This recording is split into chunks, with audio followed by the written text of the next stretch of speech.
New atheists, including scientists like Richard Dawkins and intellectuals like Sam Harris, argue that faith is illogical, immoral, and destructive. But they don't stop there. They advocate that a view that organized religion should be countered, criticized, and exposed by rational argument. So where does that leave all those people who do believe in God? Well, my next guest couldn't find a book that took on these new atheists, so he decided to write one himself.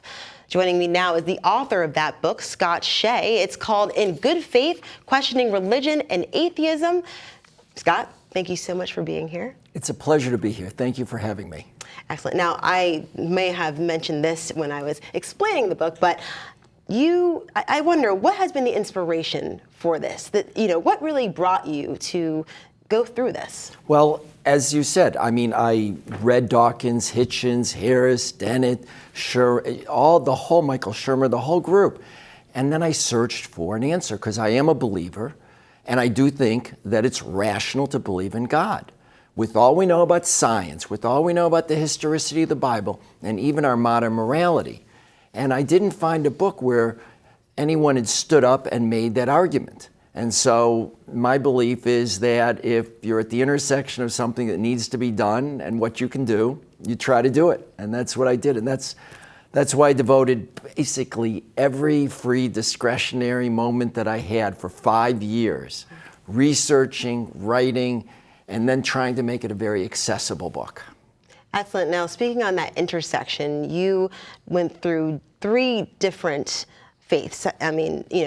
Christianity, Judaism, Muslims. You went through all 3 of those to really come to this conclusion. Why do you think that was important to examine all 3 of those faiths? Because I think at the core, and this is what worries me and actually also inspired me to write this book, at the core, the Bible came to overturn idolatry. So we thought, those of us who observe Passover, we celebrate overturning Pharaoh 3,800 years ago. But the sad truth is that the 20th century was a catalog of God-king pharaohs like Stalin, Mao, Pol Pot, the Kim family, the Assad family, who basically used the same tropes of pageantry and poem, of course backed up by very strong armies and secret police and informers as well, to do the same thing that the ancient idolaters have done. And so I'm very worried about our global society that seems so susceptible to idolatry and to deifying these morally evil people. And that's what I tried to open up, because I think that's the central message of the Bible. Now, what is something new from your book that many readers have walked away with, shocked? They're shocked at my definition of idolatry, because I define idolatry as not just merely bowing down to statues, which we sort of have this misconception, but idolatry is a set of lies about power.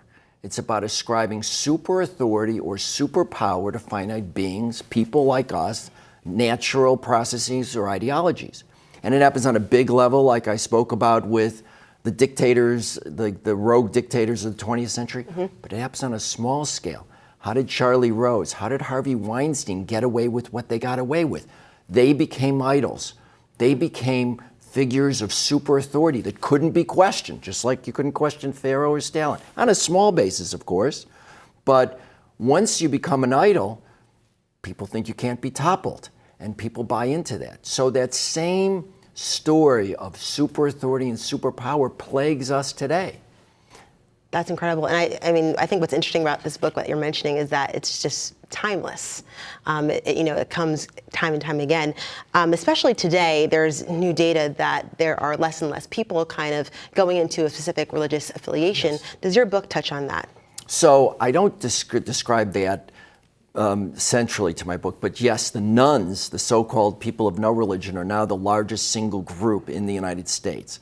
And you know why I think that's the case? Because believers haven't stepped up to the plate to explain why it's totally rational to believe in God and why the Bible is actually more relevant today than ever. We need it. Excellent. Thank you so much, Scott. That was excellent. Now, this new book was called In Good Faith, Questioning Religion and Atheism. Shay, thank you once again for being here. That was excellent. It's a pleasure.